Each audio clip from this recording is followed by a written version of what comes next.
go ahead and fire it up. It is the Project Game Day postgame show, PressBox. I'm Glenn Clark. Andrew Steck is here already. I'm sure more of the crew will be joining us. Some of the crew went to the game today. Some of the crew is probably about 8 celebratory drinks in on a day like today, and I don't blame any of them for that because it is a glorious day. The Ravens will wrap up not only the AFC North title, but also the #1 seed in the AFC with one of their most emphatic performances in franchise history. The Project Game Day postgame show is brought to you by AJ Michaels, Superbook Sports, and HelpMyGamblingProblem.org. Remember that if you or a loved one has a gambling problem, call 1-800-GAMBLER or go to helpmygamblingproblem.org for free confidential services. Andrew Stecker, we were just joking before we started about how, like, ironically, there's actually not a lot to say today, right? Like, all there is to say is, holy hell, that was spectacular. I said on Twitter at one point, I don't think it is possible to come up with a better 2-week stretch in Ravens regular season history than if you consider the opponents and the stakes and all of those things. If you factor all of that in, what they have done over the last 2 weeks is it's truly mind-blowing how they put it all together this way. I mean, it feels a little bit like 2019 when they got to that level and won, we're the top seed and we're just the best of everyone in the AFC. I mean, they've been on this run now for a few weeks where you could see things get going. And I mean, you've talked about it ad nauseum this season, how the three losses are the reason that they're so frustrating is because of the way that they happened. And knowing that there's some level, which is it's a fake level to strive for perfection in the NFL because no one is perfect. There's no team, that's going to go out there every week and put on a great performance. That's the reason this league is so entertaining to watch every week is that anybody can beat anybody. I mean, look at what the Arizona Cardinals did today. There's a lot to be said though for treating, you know, this run like it's one of the best we've seen in recent memory. I think what jumps out, Andrew, is even in we talk about 2019 team, they didn't have to play games like this at the end of the year, right? Like they Yeah, were kind fair. of on cruise control by this point of the season. This was a Ravens team that we saw it coming out of the bye. We looked and we said, this is an ungodly, daunting stretch that they are facing coming out of the bye. And as good as we might have felt about the Ravens going into the bye, there was this, okay, like it's cautious optimism, right? Like they really have to prove it out of the bye. Well, they've done something beyond that. Like they've done something beyond prove it out of the bye. They've played breathtaking football out of the bye against the best teams in the NFL and in all sorts of circumstances, right? Like playing on Christmas, all the stuff that we talked about this week, one less day to prepare and coming back across the country. And, oh, all they did is play the best football we've maybe ever seen them play. You made the point, and we haven't brought it up yet. Most points they've ever scored at M&T Bank Stadium today. Like, I can't get over it's emotional really like how well this team is playing in these games with so much at stake with the entire country watching and invested and this spotlight on them, and by the way, without it being perfect by any stretch of the imagination from an injury standpoint, right? Like today they sent something on the field called Andrew Adams. They said, you have to go play now, and they just went and won anyway and demolished one of the best teams in football. It's insane what they're doing, and clearly the conversation starts with the guy playing quarterback who is locked up NFL MVP at this point. He's playing, I think it's weird to say better than 2019 because we Yeah. all are gonna like revel in what 2019 was for him as a breakout. But he fully deserves to be a multi-time MVP winner at this point in his career. He has completely just I'm stumbling for the words, my friend. Yep. There's a level that he's unlocked under this new offensive coordinator, and it's you can see his growth and you can see his growth into this new offense that is obviously much different than the one that he won, MVP under a couple of years ago. And I think that's also another like check mark in the box of, wow, this dude has done it kind of almost two different ways. Not that it's a completely, this is not a full passing offense where the Greg Roman offense was a lot, more heavily leading to the Hmm. run than the pass. But they've brought these new weapons in, and he has done it differently this season, and he's done it differently in a way that has shown his growth, and has just shown his ability. Is I hate the, and I know you hate them too, these quarterback rankings and like all that kind of stuff is it's very convoluted because it depends on the system and the The coaching, and there's so many circumstances. Yep. things that the Hmm. circumstances, there's so many things that a quarterback's performance depends on. It's why we've been having a Brock Purdy debate for a year now. But there's no question when it comes to Lamar that he is probably a little bit disrespected in those types of power rankings when people talk about him somewhere in the 6 to 10 range. This dude is a one of the best when they're playing like this, if not the best in the NFL. I think it reminds you that his skills, and it's why I thought the Purdy stuff was felt it felt so offensive to so many players, was because from a pure skill ability standpoint, it was laughable to compare with all, and I don't mean this disrespectfully to Brock Purdy. Like I really don't, who I think is a very solid to perhaps high level NFL quarterback. But as far as talent and skill set is concerned, every single one of these guys that plays this game knows the difference between a good football player and Lamar Jackson. They're all aware of it. And we, because we watch every week, we're reminded constantly. And then you listen to the opinions of people who clearly aren't watching every week, that only have the ability to look at numbers, statistics, whatever it is they're looking at, the one game they happen to watch, the one play they happen to see, whatever those circumstances are. They can't tell the story of Lamar Jackson. We can see it. We know, because it's beyond human. It's just otherworldly. And even look, today, statistically, you don't have to defend Lamar Jackson. Statistically, he was, No, genius, right? Like brilliant. He was brilliant. Yeah. This is Aretha Franklin performing the opera at the Grammys when Pavarotti got sick. This is true genius that you saw on display today from Lamar Jackson. That hasn't always been the case. A lot of times, you haven't been able to define it with numbers. But my God, when he plays like this, it is one of one. There aren't other humans that can do this type of stuff.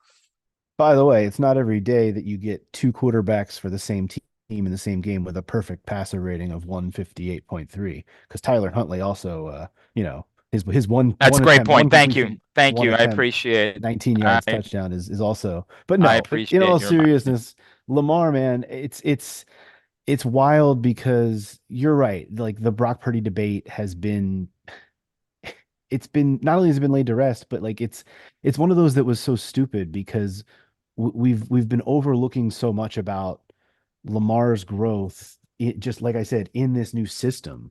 And I just think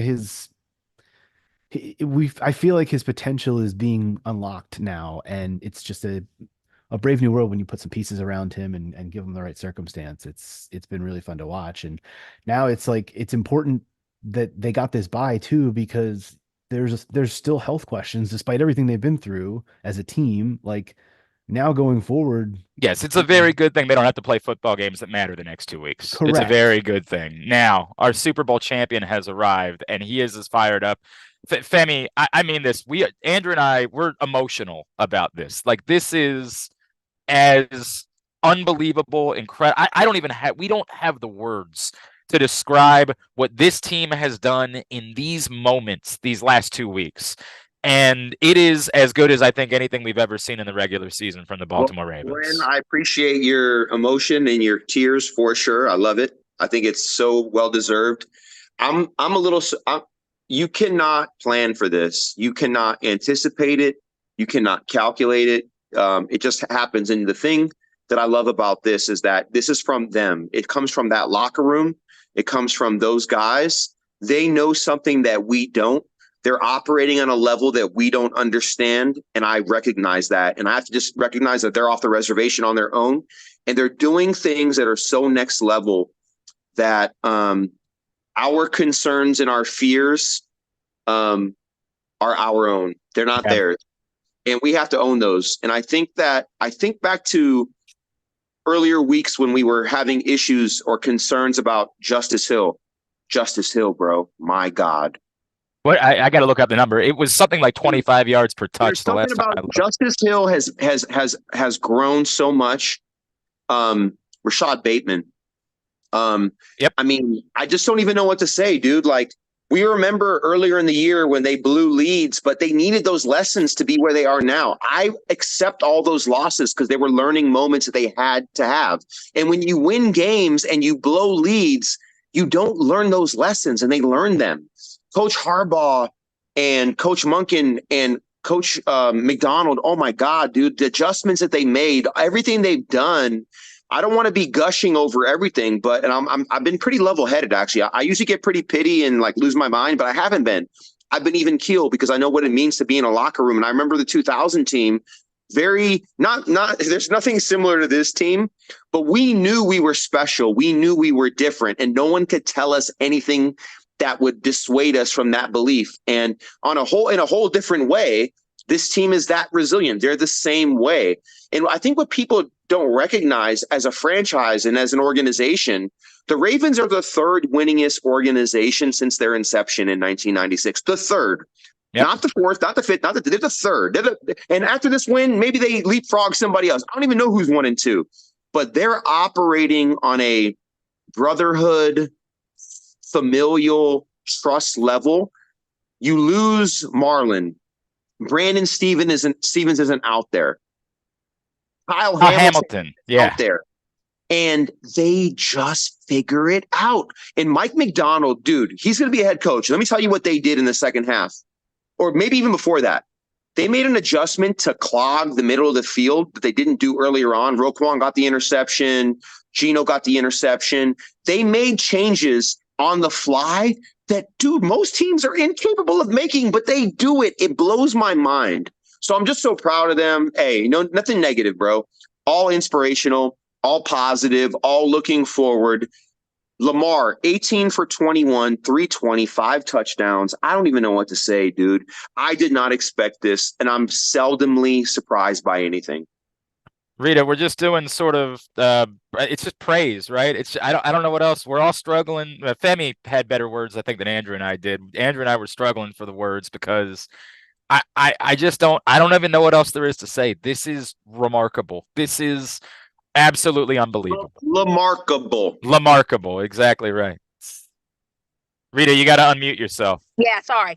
Yeah. So listen, this is a great day. I mean, all of the criticism that we've been all season, all of the praise, all of the good, all of the bad, at the end of the day, to see this team really come together, and especially in today's game where you don't have Kevin Zeitler, you don't have Kyle Hamilton, you don't have Brandon Stevens, guys that you really feel like are impact players that really are a part of this team's success, and not having them. Then you get guys like Marlon Humphrey going down. There's so many injuries that you're seeing. To see them play and rebound the way that they did today, I don't have words. And it's crazy because I kept saying I'm nervous about this game, and it's not because I felt like that the matchup was problematic. And it probably would have been more problematic if Jalen Waddle was there. I don't know. But ultimately, I was just nervous because this was a big game for them. They could have secured not only the AFC North, but the number 1 seed. And so I think I was just nervous about what was on the line, not necessarily the Miami Dolphins, but what was on the line in terms of wins and losses. You know what I'm saying? So I went and I have not been this nervous about a game all year, which is crazy. But after Lamar scored, when he answered Tua's score, I was comfortable. Something about reminding myself that Lamar is going to win this MVP, whether y'all like it or not, regardless of the statistics that y'all want him to have so bad. Okay. But he had him today, though. Right? Yeah. That Jackson 5 showed up today, didn't it, Femi? That Jackson 5 showed up today. Yeah. So once Lamar scored after answering, them scoring, I don't know, a sense of calm came over me, and I was like, you know what? All this nervousness, and I forgot that Lamar Jackson is the quarterback of the Baltimore Ravens. They're going to be fine, no matter what. Hey, Reeta, your nails are fire, by the way. Thank you. This is my holiday nails. Let me tap into what you're saying. Let me articulate a little bit differently. Lamar's calm, and Lamar was sitting by himself when they were up by 20. He was like, "Nope, leave me alone. I'm over here chilling. I'm doing my thing." He was so locked in. He's so focused. He's a different dude than he was in 19. And I think that, like, once again, and Reeta, I only bring it up because we had this conversation a couple weeks ago. I had another person saying, I don't want them to have the bye. I shut that down so fast. My mind, friend. Hey, I shut that down so fast. Yeah, I shut it down. So I was like, yeah, I shut it down so fast. I'm like, look, no, we got that bye. We got guys like, and Reeta, you probably didn't hear my monologue earlier. You probably came in after I already said it, but you and I have echoed a lot of the same stuff. They did it today with not their best guys available. Zay had the calf thing, bald. Odell came up a little bit gimpy. But let me tell you something, though. The Ravens will pull that physicality out of you. If you don't want to play hard, if you don't want to get hit, you cannot play this team because they will abuse you, they will misuse you, and they will hurt you. And they did that today. Again, Tua, boom. A-Chain, boom. Tariq, boom. All of them banged up. They didn't want it. They wanted it for a quarter, but they don't want it for 4 quarters. They don't want it for 4 quarters. And I played on a team that instilled that 2000 Ravens. And I told you, it started with the 99 Ravens. We are physical. Play like a Raven is a real thing. And sometimes as a former player, I am not out there playing. So I'm detached a little bit and I forget. And my brother play like a Raven. Like, you have 2 guys that, like, we are part of who we are as a family, and what we believe in is tied to this franchise. And even as fans now, we don't remember what it's like to be in the locker room. And we get reminded weekly about what it means to play like a Raven. We saw it in San Francisco. We saw it in Jacksonville. We saw it at home this week. I am so impressed. I'm going to have an amazing fucking New Year's. You know why? Because of these guys. Because of these guys. I wanted 2 presents. I wanted to get in that ass in San Francisco because I'm from the Bay and we got in that ass. I wanted this one. I played for the Dolphins and I respect that franchise. And Mike McDaniel was my coach for a season once, a running back coach. I did not realize that. I wanted to get in that ass. And guess what? I am whole, I am full, and I am blessed. And I feel so damn good about this team. And you know what? We're going to have challenges. There's going to be things in the way. Isaiah likely, answered the call. Lamar always answers the call. Geno Stone answered the call. Arthur Millette answered the call. They answered the call. And the Ravens, you know what we do? We answer the call. And I'm so damn proud of these guys. Hey, that's it. That's it. It's a wrap. Femi, remember the words that Patrick Queen said after last week's game. We play a brand of football people don't want to play. Don't want to play. That's a fact. Anyway. Not for 4 quarters anyway. Yeah, for a quarter. For a quarter, right? Yeah, it was cute in the beginning. It was real cute. But the first quarter and a half, then you got hit, and then Tyreek took that hit, and he was kind of limpy on the sideline after that. And he folded like a baby after that. He's like, I'm good over here. It's just want to be out here. Hey, Reeta. Hey, we're different. We're different out here, dude. It's different. And I'm so proud. I'm so proud that this team carries the emotion and the grind of this city. There's no team that carries a city on its back like this team does. They represent this city so well, underappreciated, misspoken about, talked in bad about, doesn't understand what it's like. But every time I walk in this harbor, and I do it every day, I'm appreciative. And I'm not from here. I wasn't raised here. I wasn't born here. But guess what, though? A big part of who I am is tied to this city, and I respect it.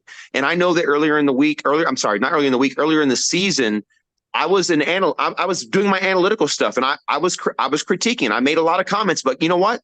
They've made all those fixes. I don't think I said anything out of bounds. I don't take anything back. But right now, I got to sit back, hold on to the damn guardrails, and go along for the ride. I got nothing to say. I got nothing to offer at this point. They're on their own. They're off in interstellar space, man. They're out there doing it. I don't even know what to say. That's where I'm at now.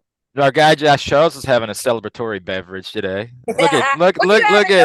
Look at him. He's having a beverage, a Modelo. He's enjoying a delicious Modelo. But you hit that unmute button and tell us about how good you're feeling right now. First of all, Femi, I hope you're full with all that ass you're eating. I mean, it must be. If you got just that much ass, you better be full, because that's 2 asses in a week.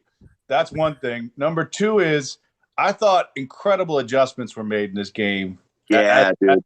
Just like in San Francisco game. Again, McDonald is just blowing me away every week. And I also a couple thoughts, right? One is y'all thought Vic Fangio was mad a couple years ago. We went for that rushing record. I wouldn't be in the elevator with homeboy after the game because that was a salty elevator. And second, not only do we get to bye, we get a double bye, which we can talk about that a bit because next week is meaningless for us. It really is. And we've got look at Chubb. I mean, we don't need to say anything more than that. Hearing him scream on TV was not fun. That mic was right there. He clearly busted his knee out. And we don't need that. And so we're going to have, how do we handle this next week? It's a question I have for everybody. Hey, Josh, you know what's crazy? I would agree, just last thing, I would just agree with Femi and everybody that I'm just so proud. I get to watch a lot of the game with my son.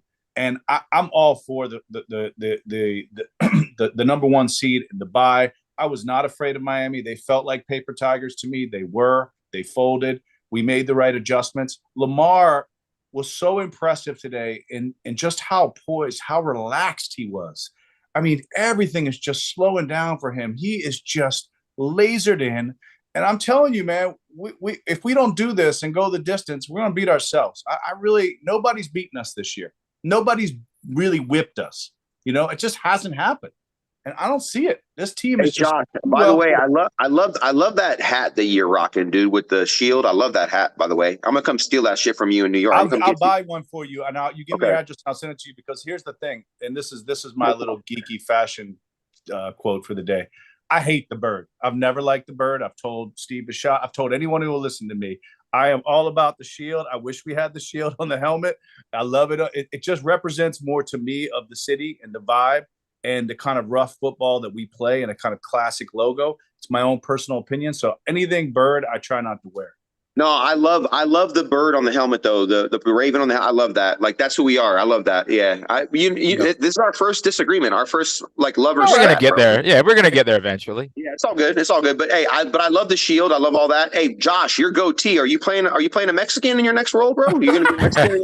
You're looking real mexicano. Por vida, Simón. Por vida. Todos buenos. Let's go. Anyway. So my point is, just bored at home over the holidays. Okay, all right. Hey, I thought you were going to be here this weekend, dude. I was going to come down, and we just sort of changed it up last. Okay, that's fine. All right, because I had. If you came, I had something for you, but I'll save that for another time. I think I'll bring you a hat because I really feel like next week I'm going to try to come down. All right, come through. Come through. All right, come through. All right, we'll talk about that then. But hey, real talk though. 2019, we played the Steelers in our last game as well, and RG3 was the starter, and we blew them. Right. We blew them out with our backups. I don't have any attachment to 2019. I don't give a fuck about 2019. It's completely in the past. And I'm not one of those people that has like PTSD over some shit that's completely unrelated, different guys, different people. But I am curious to see how they handle that. And I think that Lamar being a lot older now, and he's only 27, but I'm just saying, like, compared to like then when he was in his early 20s, now he's in his like late 20s. I think that he'll be better as a result, no matter what. And Josh, you tapped into something that I think is so important.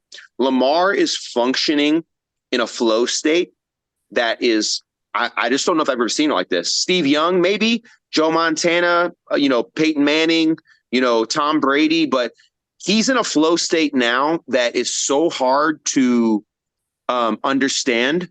And the thing about Lamar that makes him different than all the guys that I mentioned, one, after this win, he has a better record than Tom Brady had, who had the best record ever since the merger in his first 80 games. Lamar now has the record.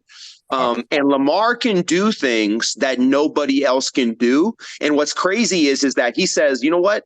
I'm going to do what I need to do, and I don't have to go to that next level unless you force me to. Today, he was so controlled. He was so poised.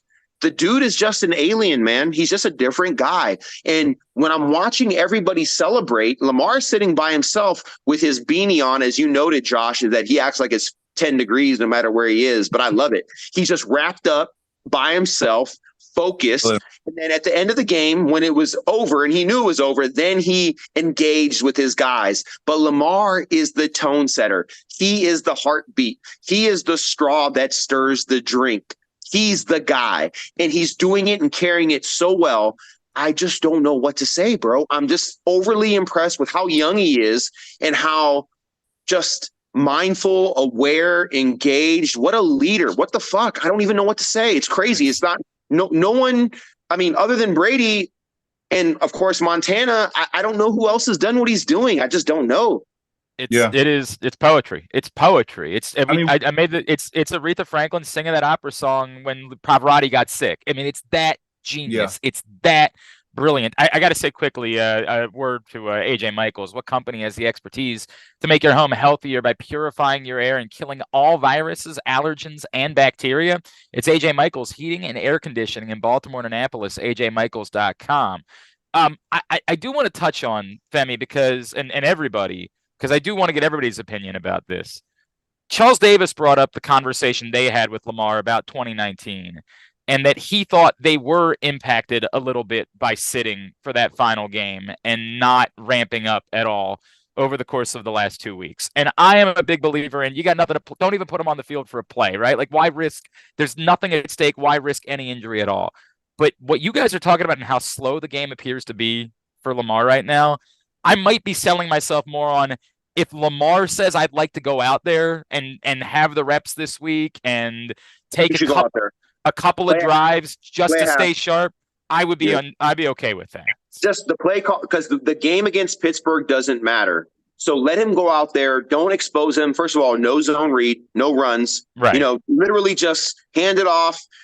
Dude. Today, the way he dissected the Dolphins from the pocket, he can do that all day. The offensive line needs their flowers, dude.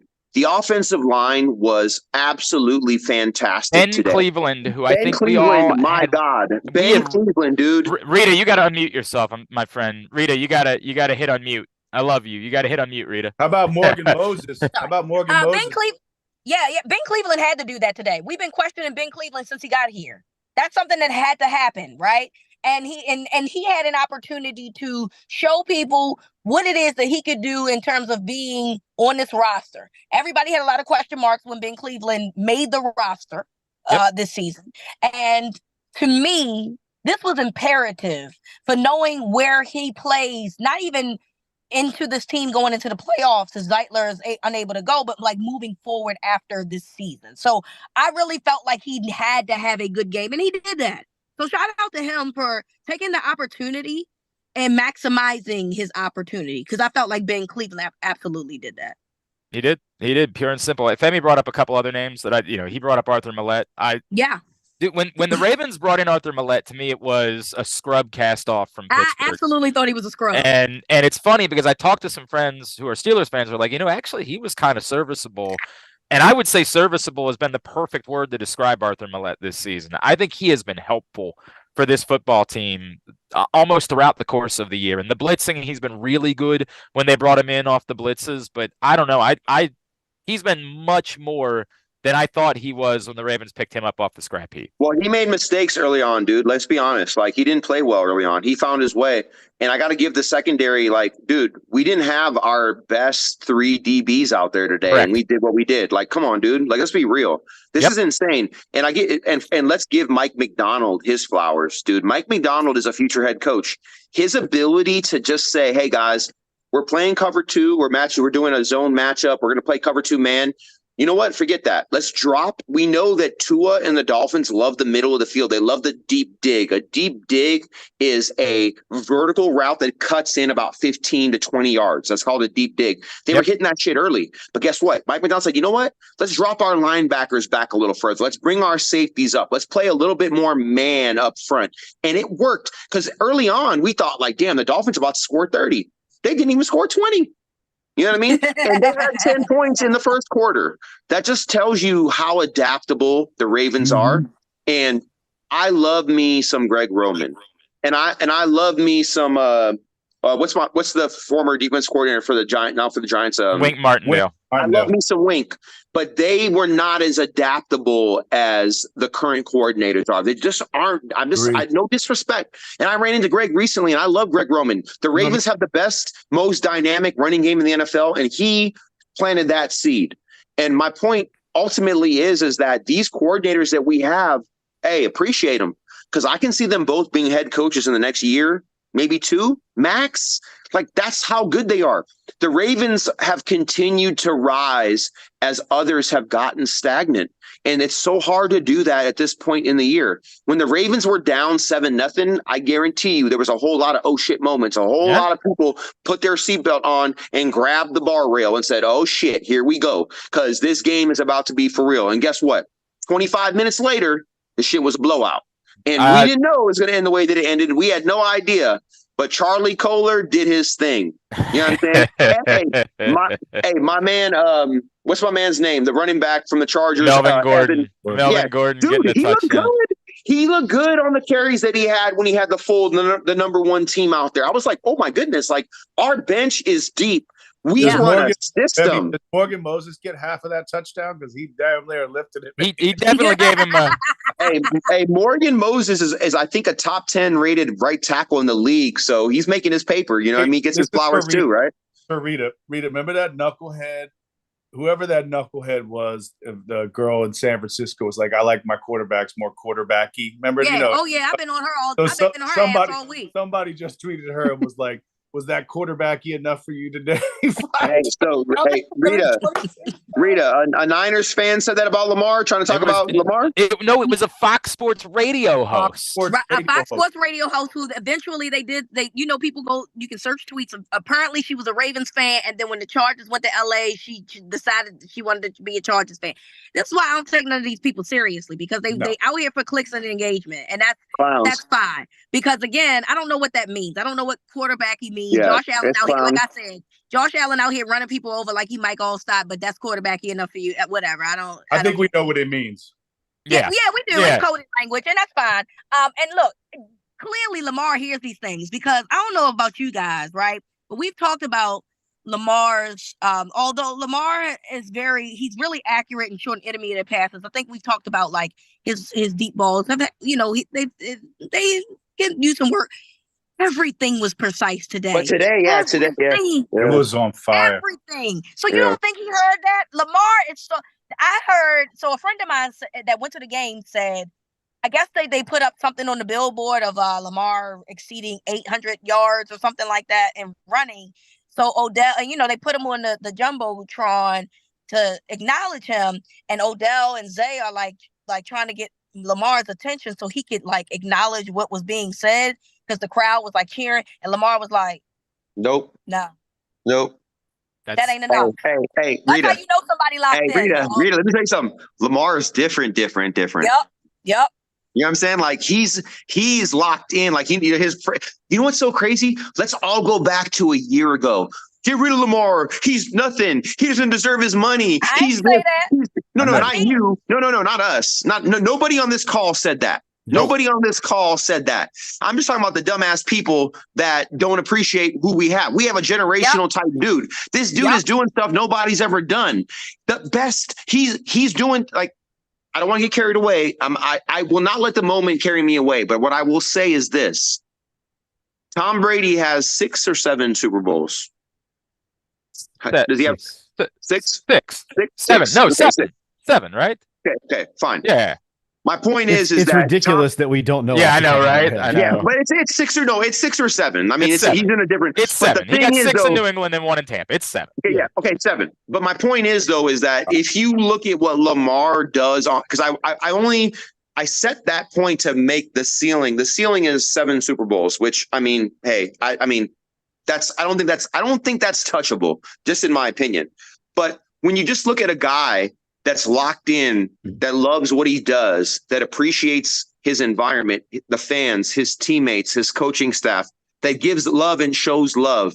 No one does it the way that Lamar does. And I acknowledge that Tom Brady has the most Super Bowls ever, but Lamar is just a different dude. And I will take Lamar, and I've told this to everyone that knows me. I grew up a Niners fan. I grew up a Bears and a Niners fan. Walter Payton is the best running back ever. Steve Young, in my opinion, is the best quarterback ever.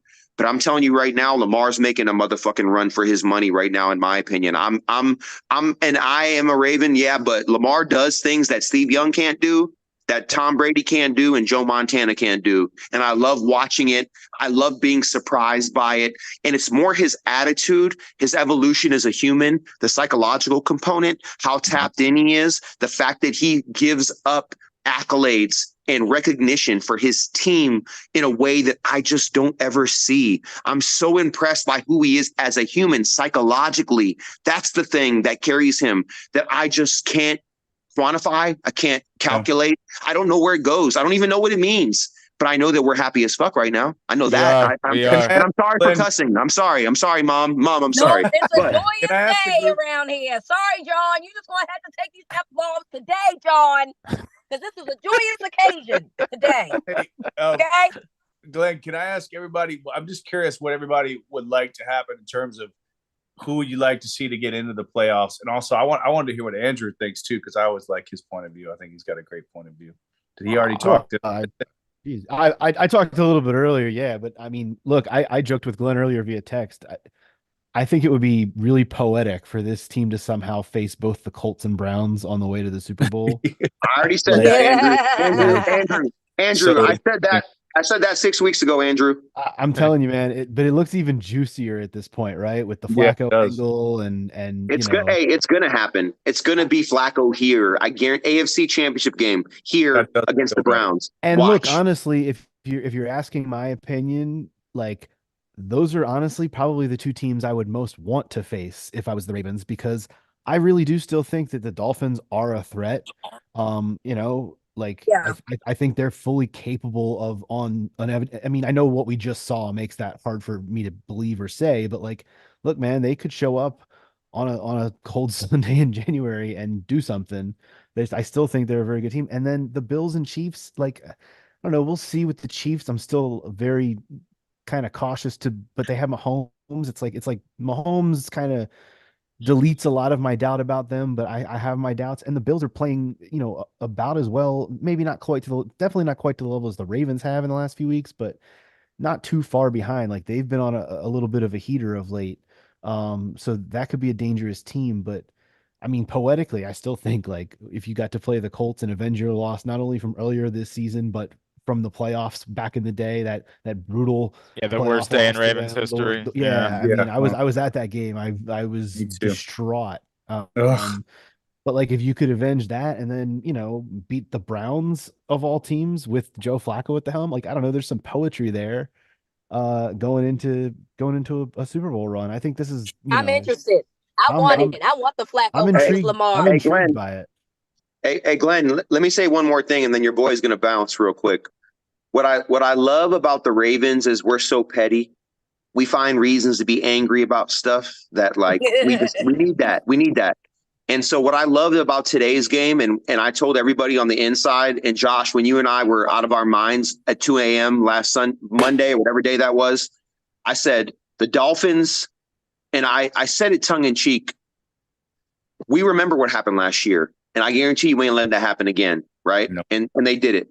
And I think that the Browns coming here after what happened last time they were here, oh man, that's the best case scenario for us. We're dogs. We love to represent our city. We love to represent. And by the way, it's 444 right now, just 444. Just letting you know, all fours real quick. But my point is that we love to be underestimated. We love to be mistreated, and we love to get revenge. That's who we are.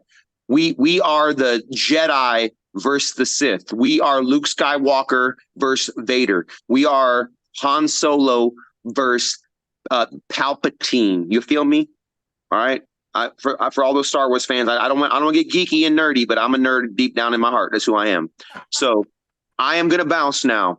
Hey, can I go, Glenn? Can I be dismissed? You are Happy New Year, brother. We love you. Real quick, we don't know yet about the plans for next week with now the game kind of not mattering and what we're going to do about that, but we'll talk to you about it during the week and we'll figure it out and we'll get together somehow no matter what. Hey, by the way, I love you guys. I love the fact that you guys let me participate in this. And we have been through so many things through this season. And to be where we are now, I don't even know what to say. Like, nobody can imagine this. Nobody could know that we are where we are. Glenn, I appreciate your transparency, your vulnerability today. Rita, man, I'm emotional, man.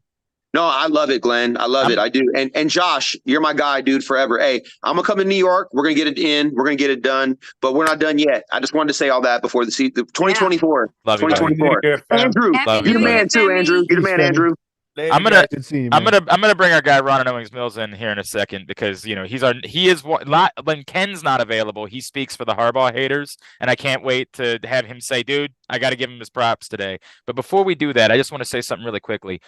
Josh, you speak to this watching the game with your son. Part of my emotions today is also I sat on a couch today and watched the game with my two boys, and like I watched it with watching. my son today too, y'all. That's cool. That's cool. That's cool. Now, Rita's son's a little bit older than Josh's and I's Yeah. sons. Like Rita's son's a grown man, if you don't know. But Unbelievable. yeah, I know that math don't math. You keep trying to make it work. You can't. No, it don't work. That math don't math. But what you're feeling, Josh, like that, you and Rock, I'm telling you, this means more. And I do get emotion. I was very vulnerable in the thing I wrote about the Orioles this summer and taking my kids on vacation and them wanting to play wiffle ball. And I'm being vulnerable. I have emotional feelings about this today because I sat down there with my two sons and they were wilding out and they are in love and they are smitten and they see Michael Pierce on the screen and they were talking about how we were just hanging out with Michael Pierce a couple weeks ago. And they see all the guys that Tyus has brought out this year. Reminder, Tyus Bowser show Tuesday night, Mother's North Grill in Timonium. Please come hang out with us. It's going to be a whole hell of a lot of fun celebrating an AFC North title and a #1 seed in the AFC. We're going to have a great time. Come join us Tuesday night for the Tyus Bowser show. But these emotions are real because I'm getting to do this with my boys and they are into it and they are feeling it and it means something to them. And I watch games with my dad and I'm not going to apologize. I am teary-eyed. Like there are tears coming out of my eyes because it means that much to me to have these moments with my sons. So that's what it is. Judge away. That's what it's all about. And that's what it's all about. And, Femi, just to sort of piggyback what Femi was saying about, the Ravens and that we remember stuff, and feel slighted, like that.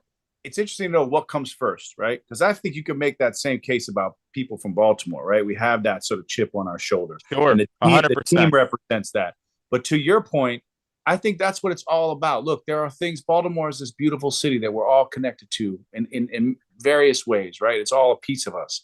And a team coming back like this, right? And now we're even talking about maybe playing the Browns again in the playoff, but the team coming back and what they mean and the relationships that are formed from that and the passion that this city has for the team is just second to none. And I understand the emotion because we're very invested in it, man. We spend time on a freaking Zoom talking about this team after, not because we just think it's cool. It's because we love it. It's in our blood. We love it. And this team has paid us back in spades. Let's just take a moment to think about this year in Baltimore sports and what gift we've been given, right? We have been given a real, genuine gift. Talk about football. How about baseball and our sons getting to see a good team, Glenn, right? Yep. And feel what that's like to have young stars. Now this Ravens team is just rolling at a level that honestly I haven't felt since 2000. I mean, forget about 12. That was its own weird animal of how we went. This team is working at a mojo. It's why I said earlier, and I know maybe I'm just jinxing myself, but I just see them beating themselves. I just feel like this team is on a roll right now, and getting this extra week is huge. We're gonna have 3 weeks before these guys have to play a meaningful game. Guys that are just sort of iffy, then you hold them back next week against Pittsburgh, right? There's no way you play any of these guys. Yeah. Why would you? By the way, Josh, what you're speaking to right now, man, I think it really hits for people like you and I who don't live in the city anymore. It's such a way to connect with where you're from. Yeah. I've lived out here in the desert for like 13, 14 years now. And this is what connects you when you don't live there 100%, anymore. 100%. And it really is special. It's the first time that both the Orioles and Ravens have won their division in the same year, by the way, ever. Which is not something we think about. That?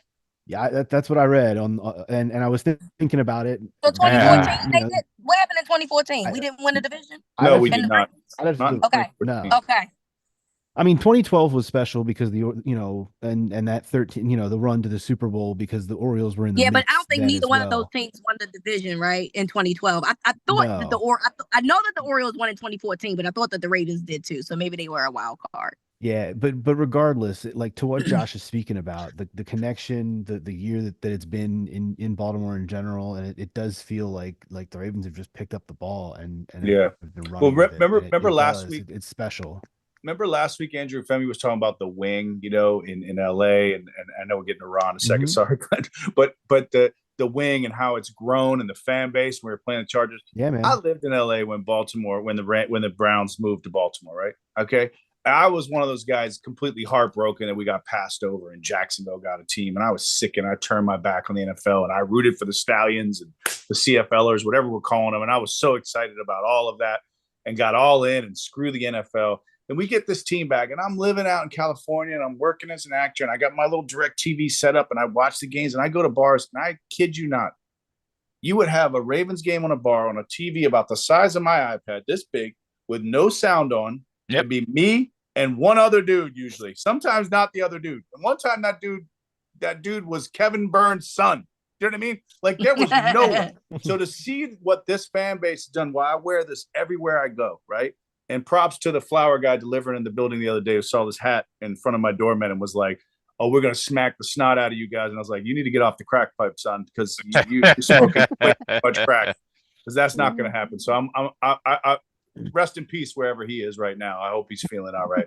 But no, it's good feelings all around, and I agree with you, Andrew. It's like Baltimore is a piece of me. It is, and it always will be. And not a lot of people from different places feel that way about where they're from. There's something. I'm not saying it doesn't happen in other places. Certainly, it does. But there's something very unique about people in Baltimore, especially when people go away, where it is just there is something that connects you. And the sports teams are a real way for me to stay connected to my city. And they both represent the city, particularly the Ravens right now, so much with the grit, with the determination, with the sass, with the feeling slighted, feeling sort of chip on their shoulder. I love it. I want all the smoke all day long. Let's go. I got to see the Orioles and the Ravens out here in Arizona this year. And, the Baltimore representation was fierce out here too. Like it's everywhere. Great. It's everywhere. It's awesome. Let me pull in Ron. Ron, noted John Harbaugh hater. Ron, I got a message. Oh, no. I got a message during the game, pal, and I echoed it. It was from our resident ombudsman, Randy Morgan, who's chimed in with us before. Randy said, maybe this can once and for all silence the Harbaugh critics. I mean, to get this team ready for this game with all the injuries and attention, he won't get Coach of the Year because that award isn't actually for the best coach, but he should. And I echoed it and said, I think that, and he's right, there won't be an argument. We all know how this works. You just pick the team that y'all thought was going to stink, and that's the team whose coach gets to be Coach of the Year because that's the way that it works. But I think there is a much stronger argument for John Harbaugh as NFL Coach of the Year than anyone is going to make. What say ye, pal? He's done a good job. Glenn. I can't say anything right now, and that's okay. And it's about winning, man. And we are in the same exact position as in 2019. The team, he's had his team ready to play.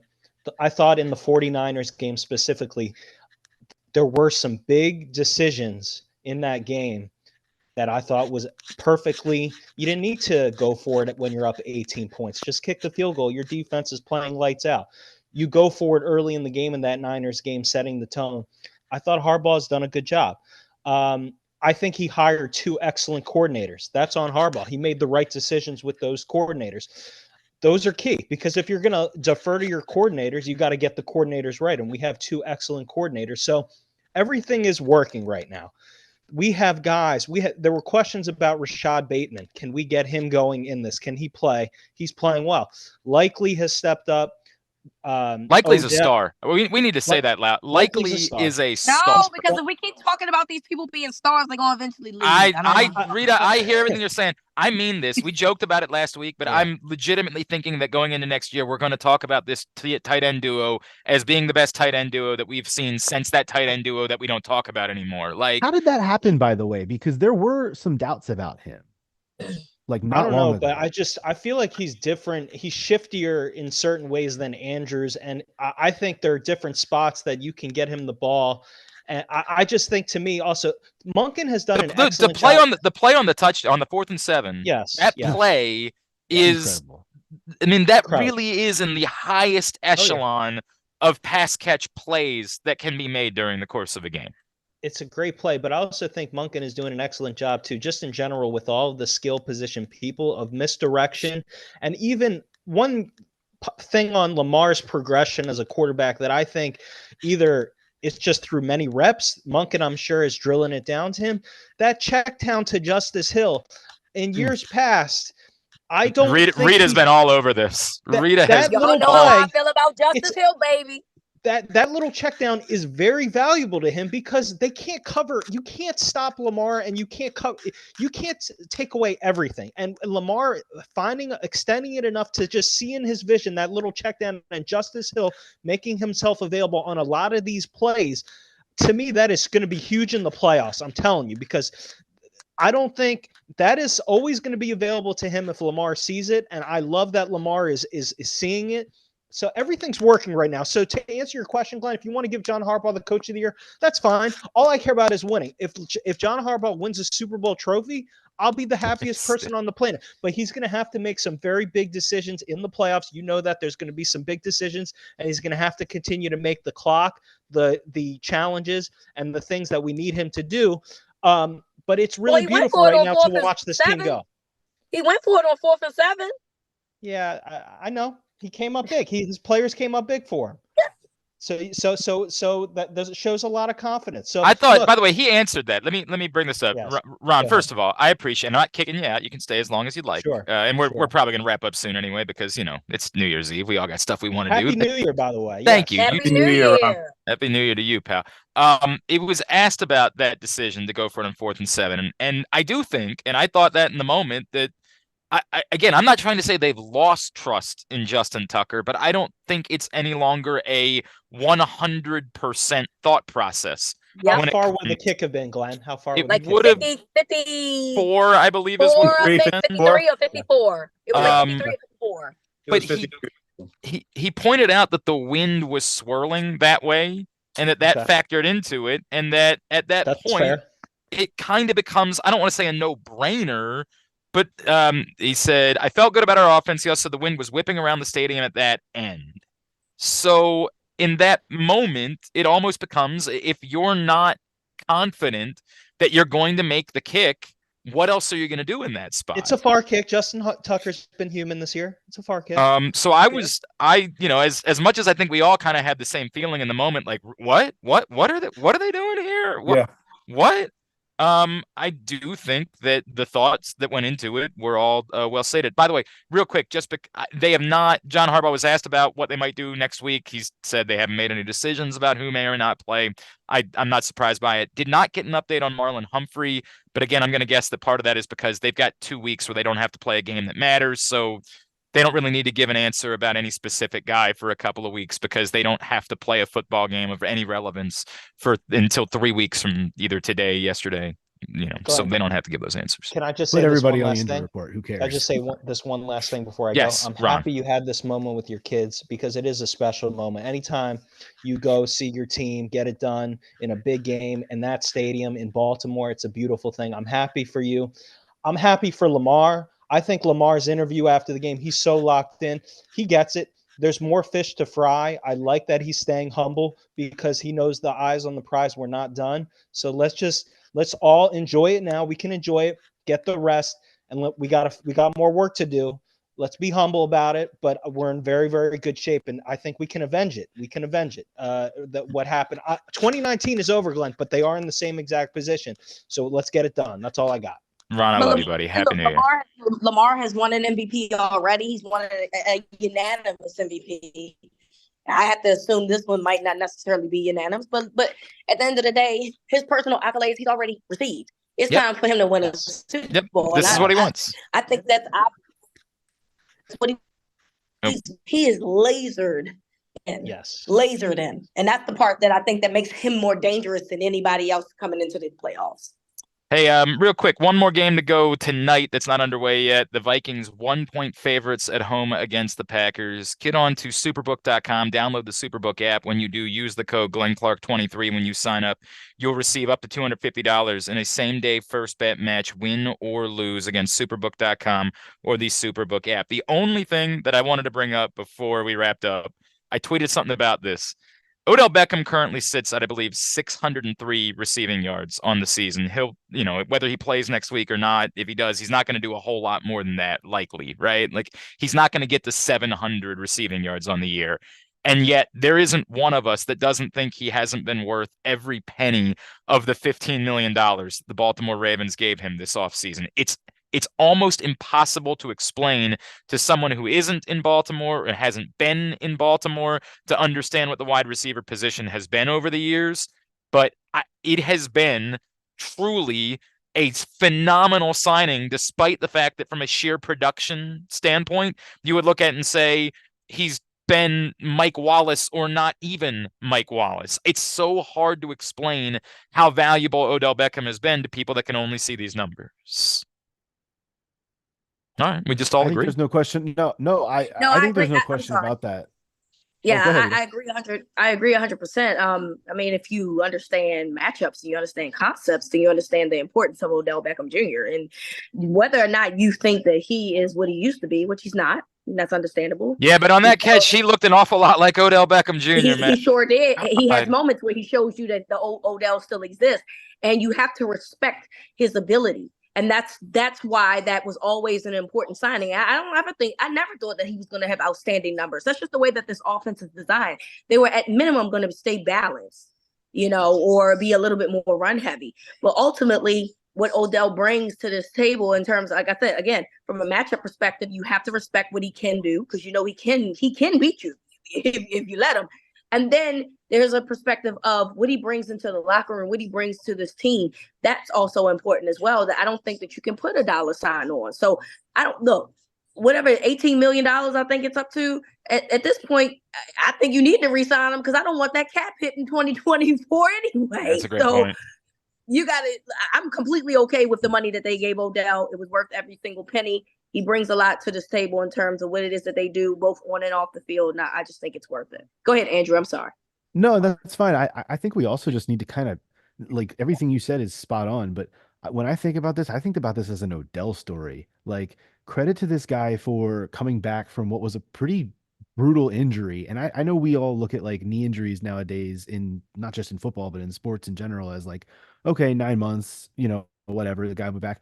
These kind of things affect people differently. And, like, a lot of times we don't look at these guys as, like, human beings who are trying to heal from an injury. And this dude has done it. And maybe, I don't know, I'm speculating, but maybe he's had to learn a little bit how to be a different type of player post this injury. I don't know. It feels like all credit to him for getting back to this level that, he's not the Zay Flowers of this offense. He's not, lately he hasn't even been the Isaiah Likely of this offense, but he's still really contributing in a very good veteran fashion. And credit for him to, like, taking on that new role in a different part of his career post an injury that really derailed him. Because, like, we tend to forget how good he was for the Rams in that Super Bowl run. Like, we tend to forget that he was so important. And when he went down in that Super Bowl, there were, like, real fears that the Bengals were gonna, take that from them. But he was like the straw that stirred the drink there a little bit too, even in a Cooper Kupp offense. And he's performed really, really well for the Ravens this year. It's been a great signing. All right, we're going to wind down. John Colson thinks we should wind down with this, and I couldn't agree anymore. Oh, yeah.